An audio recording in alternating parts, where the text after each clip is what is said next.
While a cooking or grease fire may be far from the front of mind, starting one really only needs three ingredients. First, you need oil. Second, you need heat. And third, a distraction. We met with the Tulsa Fire Department for a demonstration on the do's and don'ts of grease fires. It only takes a moment to turn a pan full of hot oil into a grease fire. In September 2013, it was a grease fire that gutted 12 units at the London Square Apartments. I don't know what happened. I was cooking it and it flamed up, and then I put flour on it and it went everywhere, and I had to get out because I started knocking on my neighbors' doors to tell them about it, and it just kaput. And just a week before Thanksgiving last year, a cooking fire claimed the lives of two young children at the same apartment complex. Both of my daughters are hurting. I'm hurting. We all hurting.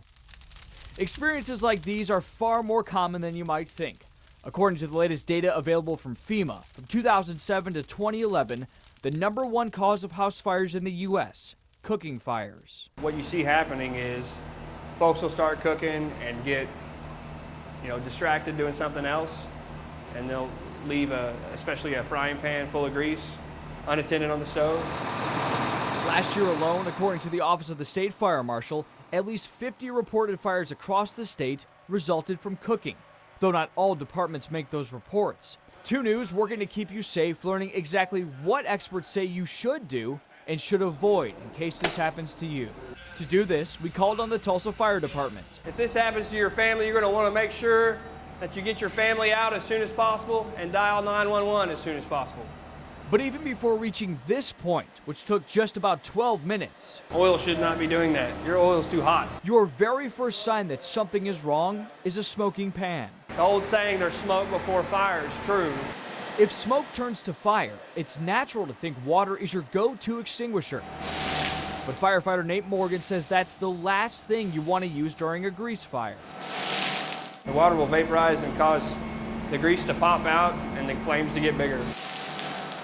The real solution, baking soda.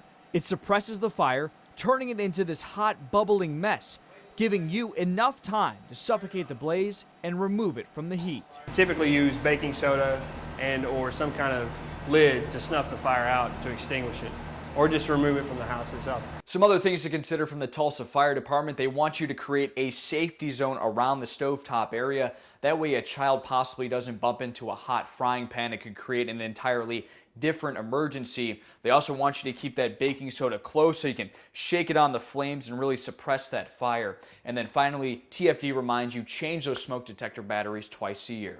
Max Resnick, 2 News works for you.